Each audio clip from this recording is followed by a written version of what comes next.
Record করা হয়েছে এবং সারা দেশেই মূলত কিন্তু এই রকম বৃষ্টিপাত হচ্ছে। ঢাকায়ও এখন যেভাবে বৃষ্টি হচ্ছে এটি সারা রাতেই চলবে এবং আগামীকাল পর্যন্ত অব্যাহত থাকবে।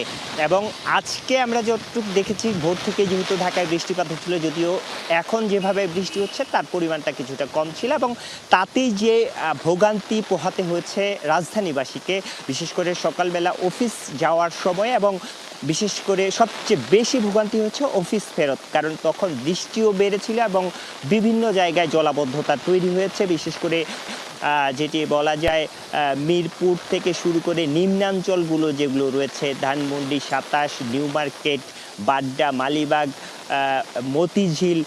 মতিঝিল একটি বাণিজ্যিক এলাকা। সেখান থেকে যখন মানুষজন অফিস আদালত শেষ করে মূলত ঘরমুখী হন, তখন মেট্রো কিছুটা বিকল থাকার কারণে মানুষজন আসলে যানবাহন পাননি।